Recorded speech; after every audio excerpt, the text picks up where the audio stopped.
तो dear students, आज के हम हिस्ट्री के क्लास में पढ़ने जा रहे हैं एक नया एपिसोड।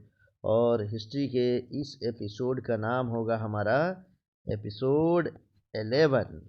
एपिसोड 11 पढ़ने जा रहे हैं बच्चे। इसके पहले एपिसोड 10 हम पढ़ चुके हैं। तो पढ़ते हैं हम लोग आज के एपिसोड में जैन धर्म। क्या पढ़ेंगे हम लोग? जैन धर्म पढ़ने जा रहे हैं बच्चे। इसके पहले बौद्ध धर्म में पढ़ाया था बच्चों, अब हम पढ़ रहे हैं जैन धर्म। जानेंगे कि जैन धर्म के संस्थापक, इसे देखेंगे, ऋषभ देव को माना जाता है। किसको माना जाता है? ऋषभ देव को। यहाँ फिर मैं क्यों लिख रहा हूँ, क्यों मतलब क्वेश्चन यहाँ से बनेगा बच्चे। कहता है कि यह जैन धर्म के प्रथम तीर्थंकर या प्रथम प्रवर्तक कहे जाते हैं। पता है बच्चों, तीर्थंकर का अर्थ क्या होता है? तीर्थंकर का मतलब होता है दुख से परे या संसार रूपी सागर को पार करने वाला। अर्थात जो इस संसार से मोह भंग कर लिया हो, जिसे ईश्वर में विश्वास हो गया हो, और जो ये मानता है कि हम इस संसार के दुख और सुख का मेरे ऊपर कोई असर नहीं है, वही तीर्थंकर कहलाता है। तो जैन धर्म की स्थापना करने वाले व्यक्ति ऋषभ देव है। कई सारे बच्चे यह मानते हैं कि महावीर है, लेकिन नहीं बच्चे।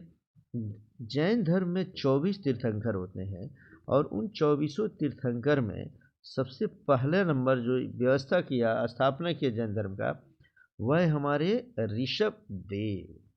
अब हम पूछेंगे तीर्थंकर का मतलब क्या होता है।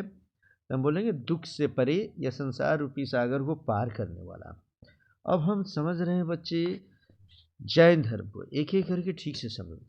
कह रहे कि जैन धर्म के एक दो नहीं बल्कि कुल 24 तीर्थंकर हुए। कितने तीर्थंकर? 24। जैन धर्म के 24 तीर्थंकरों में से 23वें तीर्थंकर, इसे याद रखेंगे, 23वें नंबर पे पार्श्वनाथ थे, जिन्होंने जैन धर्म में 4 आर्य सत्य दिया। कितना आर्य सत्य? 4। ये मील का पत्थर साबित हुआ, और इसी 4 आर्य सत्य पे हमारा जैन धर्म चलता था बच्चे।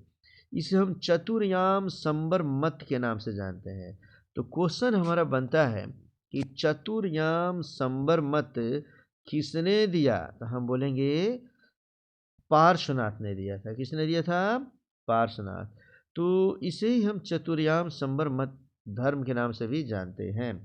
तो जैन धर्म की बात करें, चतुर्याम संबर मत की बात करें, जैन धर्म देने वाला व्यक्ति कौन? ऋषभ देव। चतुर्याम संबर मत, 4 आर्य सत्य देने वाला व्यक्ति कौन? तो लिखेंगे पार्श्वनाथ। पार्श्वनाथ ही पहले व्यक्ति थे जिन्होंने बताया कि जैन धर्म में अगर तुम रहना चाहते हो तो इसके 4 आर्य सत्य का पालन करना है।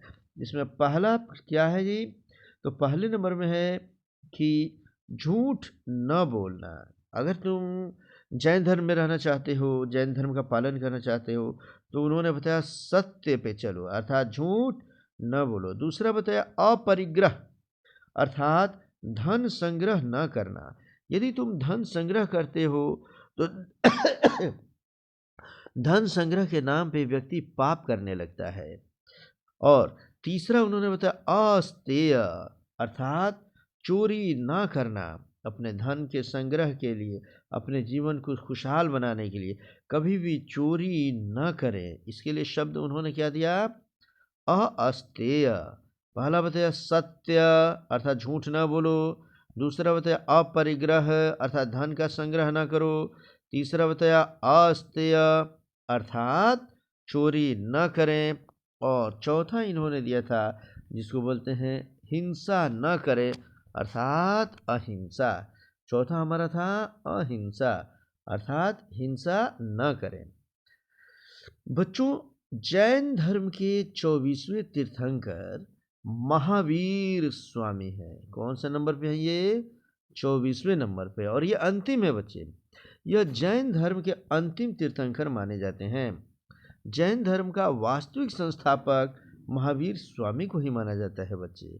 इसे हम याद रखेंगे। जैन धर्म का अगर संस्थापक कहेगा तब हम कहेंगे, संस्थापक कहेगा तो ऋषभ देव, लेकिन अगर वास्तविक संस्थापक कह देगा तब हम उसको महावीर स्वामी को मानते हैं। बच्चों, महावीर स्वामी के पिता का नाम सिद्धार्थ था।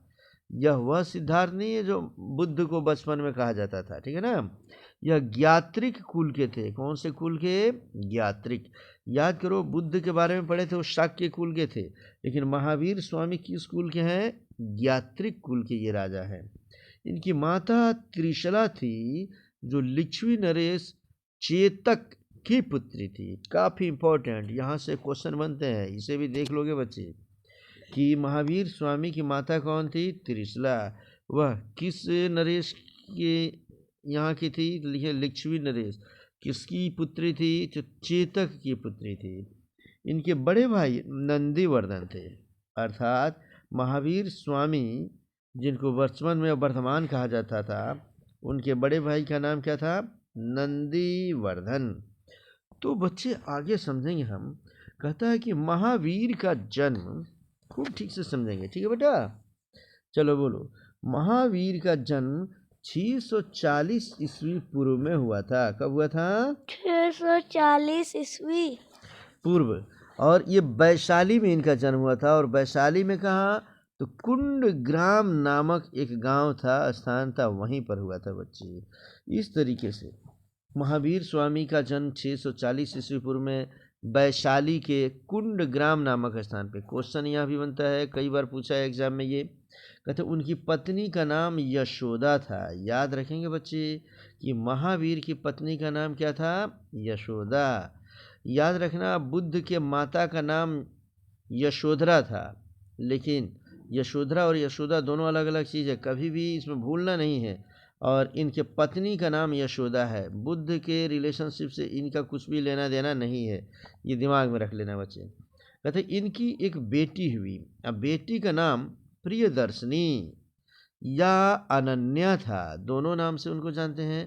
प्रियदर्शनी भी कहते हैं और उसी को हम अनन्या के नाम से भी जानते हैं। इनके दामाद का नाम जमाली था। काफ़ी इम्पोर्टेंट, ये पूछता है बार बार बच्चे, क्योंकि सबसे पहले महावीर स्वामी पर विश्वास करने वाले व्यक्ति जमाली ही थे, उनके दामाद ही थे जमाली। और इन्होंने इनके धर्म को अपनाया था।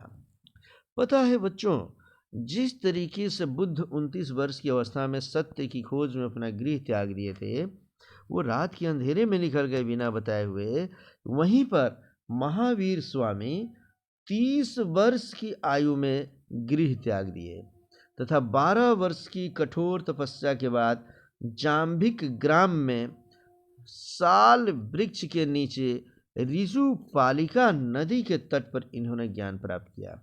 याद करो बच्चे, इसके पीछे की वीडियो मैंने बुद्ध के बारे में बताया था कि जहाँ 30 वर्ष में महावीर स्वामी घर त्याग रहे हैं, वहीं बुद्ध कितने वर्ष में गृह त्यागे थे? 29 वर्ष में। अच्छा, इन्होंने गृह त्याग दिया, ये सबको बताकर, अपने भाई वगैरह सबको बताकर ये अपना घर छोड़े थे, जबकि बुद्ध रात के अंधेरे में निकल गए थे। इन्होंने 12 वर्ष तपस्या किया, तब इन्हें ज्ञान की प्राप्ति हुई। अब बुद्ध मात्र 6 वर्ष तपस्या किए थे तो उनको बुद्धत्व की प्राप्ति हो गई। अच्छा, इन्होंने जाम्बी के ग्राम में साल वृक्ष के नीचे इन्होंने ज्ञान प्राप्त किया। बुद्ध को पीपल वृक्ष के नीचे ज्ञान प्राप्त हुआ था। यह ऋजुपालिका नदी के तट पर इन्हें ज्ञान की प्राप्ति होती है, जबकि उन्हें निरंजना नदी के तट पर प्राप्ति होती है। ये जाम्बी के ग्राम में इनको ज्ञान की प्राप्ति होती है और बुद्ध को उरुवेला में ज्ञान की प्राप्ति होती है, बोध गया के उरुवेला में। चलो, बुद्ध से हमने तुलना मात्र किया बच्चे, लेकिन इसमें हम महावीर के बारे में पढ़ रहे हैं, इस पर ध्यान देंगे कि ज्ञान प्राप्ति को जैन धर्म में कैवल्य कहते हैं। क्या बोलेंगे? कैवल्य। ज्ञान प्राप्ति के बाद इन्हें जीन भी कहा गया बच्चे, याद रखना।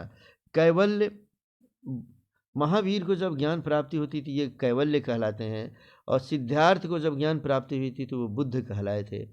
और ज्ञान प्राप्ति के बाद इन्हें जीन के नाम से जाना जाता है। पता है बच्चों, जीन का अर्थ क्या होता है? जीन का अर्थ होता है विजेता, अर्थात जो अपने समस्त ज्ञानेंद्रियों पर विजय पा लिया हो उसे जीन कहते हैं। बच्चों, तुम्हें महावीर के बारे में जानना चाहिए। उन्हें अपने 5 ज्ञानेंद्रियों पर विजय प्राप्त थी, अर्थात जीभ, नाक, आँख, कान, त्वचा। वो किसी भी व्यक्ति को अगर देख ले तो देखने के बाद उनके शरीर के हाव भाव में कोई परिवर्तन नहीं हो पाता था, क्योंकि वे जीन थे, अपने ज्ञानेंद्रियों पर विजय पा लिए थे।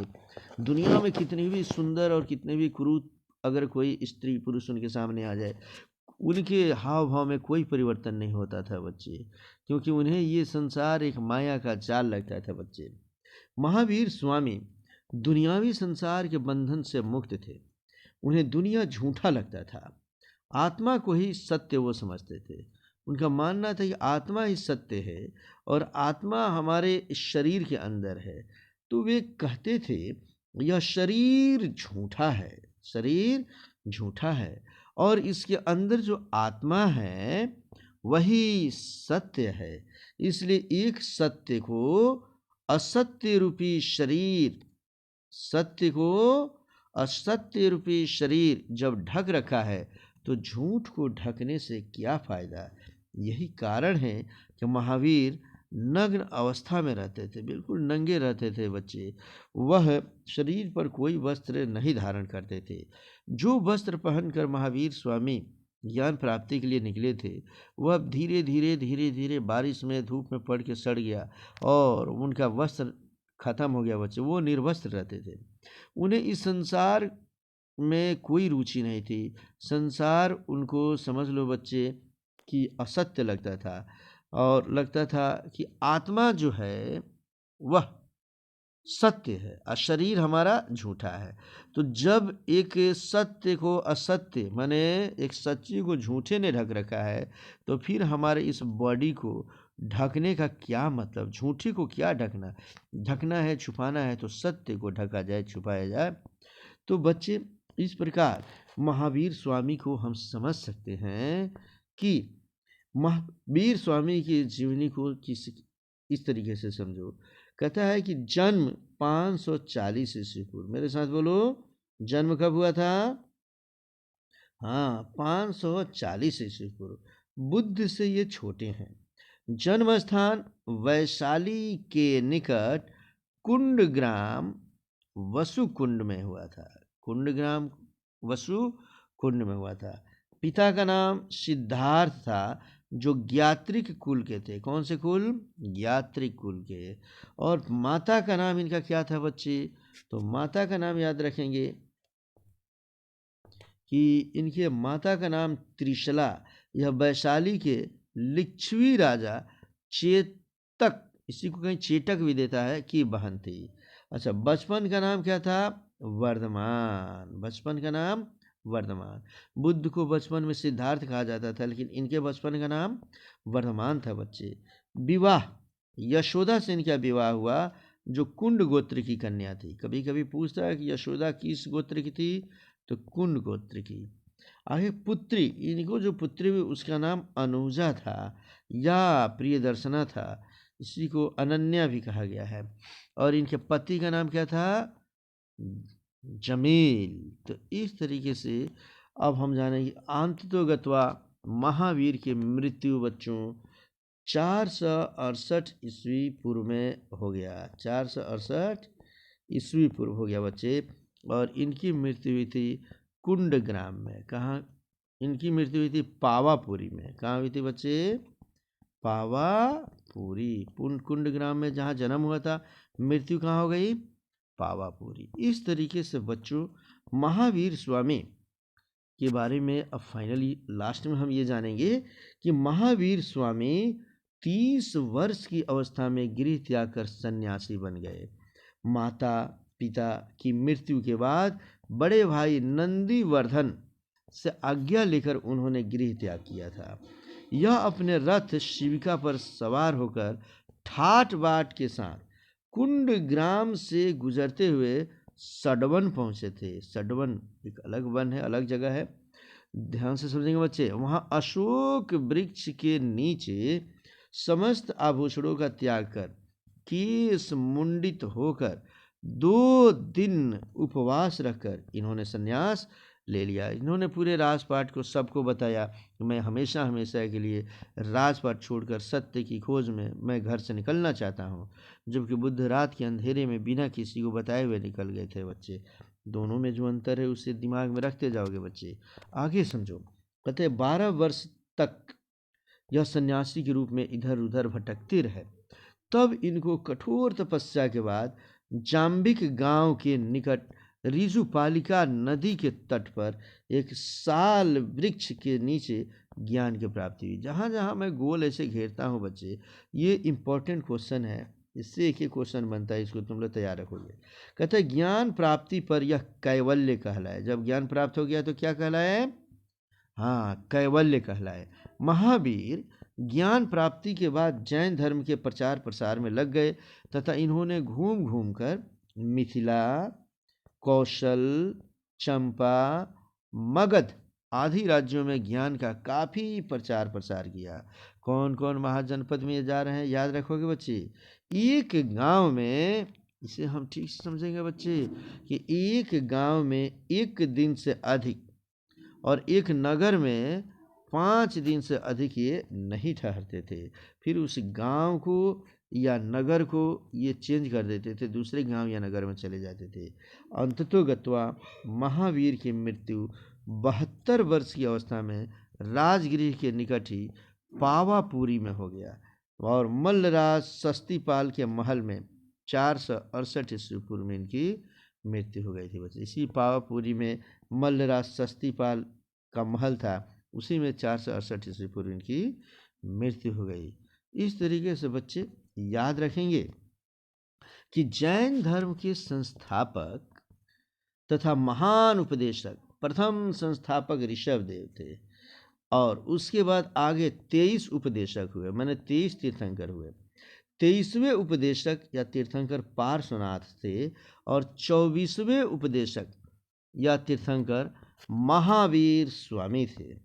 जैन धर्म के प्रमुख सिद्धांत याद रखेंगे बच्चे कि अलग अलग अष्टांगिक मार्ग बौद्ध धर्म में पढ़े थे, दुख और दुख समुत्पादवाद हम पढ़े थे बौद्ध धर्म में, और जैन धर्म में हम क्या पढ़ेंगे, तो जैन धर्म के प्रमुख सिद्धांत जानो।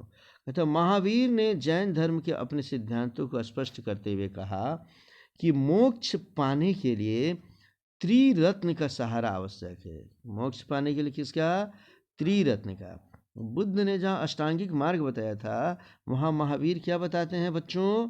त्रिरत्न। इस प्रकार त्रिरत्न जैन धर्म से संबंधित शब्द है, काफ़ी इंपॉर्टेंट।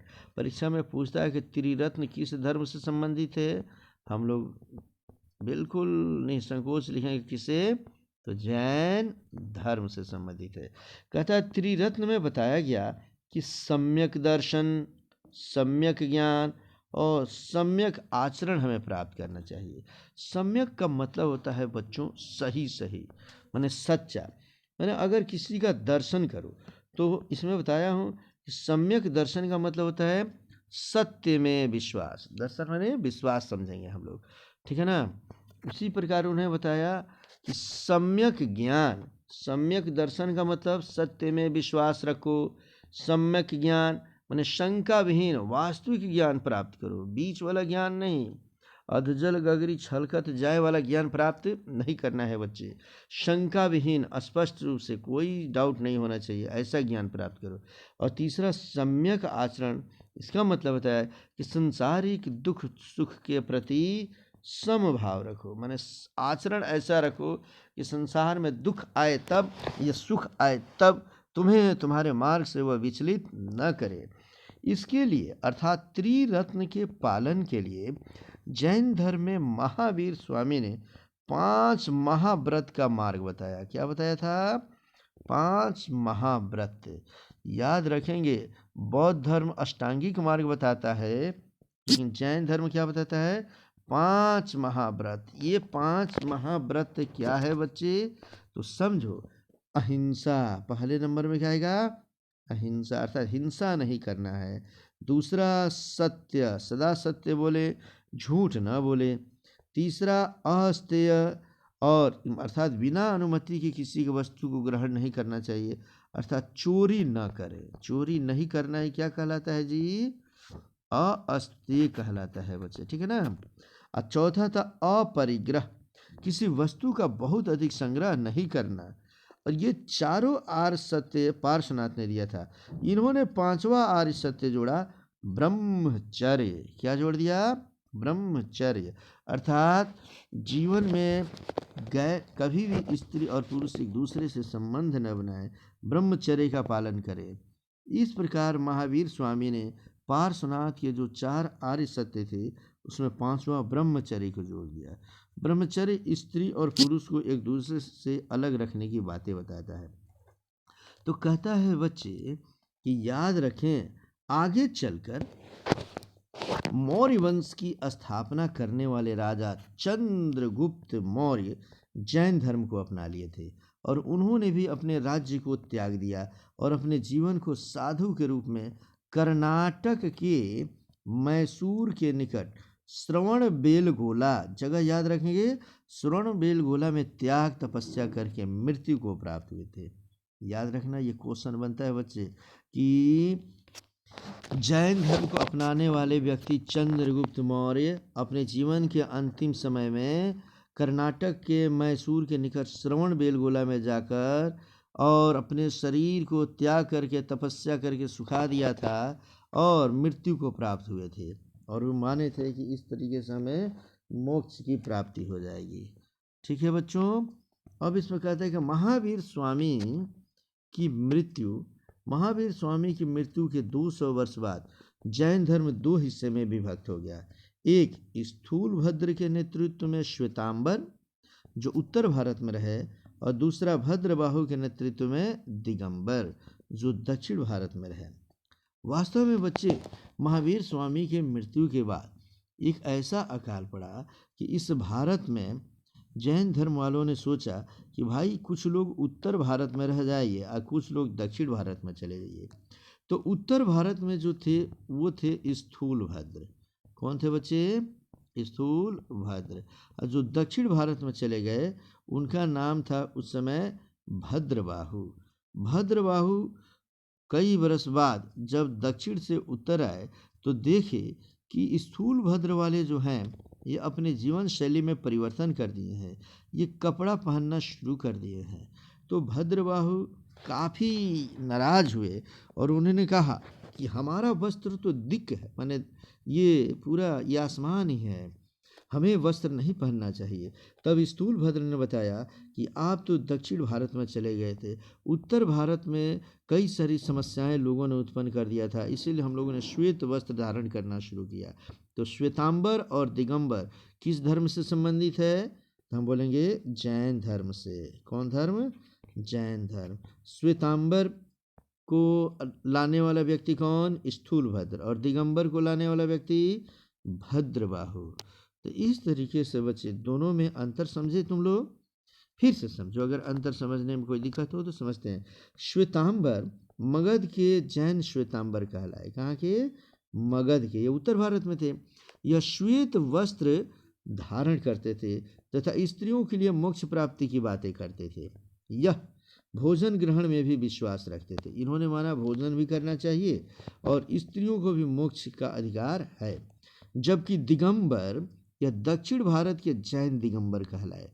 दिगंबर को मानने वाला वस्त्र धारण नहीं करता था, वे निर्वस्त्र रहते थे जैसे महावीर रहते थे बच्चे।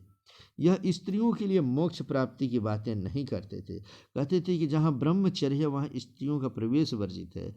तथा यह ज्ञान प्राप्ति के बाद यह कंद मूल फल फूल खाया करते थे। जबकि श्वेतांबर वाले क्या करते थे बच्चे? यह भोजन ग्रहण करते थे, रोटी सब्जी दाल भी खा लेते थे बच्चे। और दिगंबर वाले यह कंद मूल फल फूल खाया करते थे। इस तरीके से बच्चे महावीर स्वामी के बारे में हम लोग पढ़ लिए, जैन धर्म को पढ़ लिए और इसके विचार को भी पढ़ लिए। मिलेंगे अब फिर से नेक्स्ट क्लास में इसके आगे के वीडियोज में बच्चे, और वह एपिसोड होगा हमारा, एपिसोड कौन सा होगा बोलो? 12। अगले एपिसोड में पढ़ेंगे 12 में कि अब महाजनपद काल में जैन धर्म और बौद्ध धर्म के बाद अब हम मौर्य वंश की शुरुआत करेंगे एपिसोड 12 में। ओके बच्चे, मिलते हैं नेक्स्ट वीडियो में।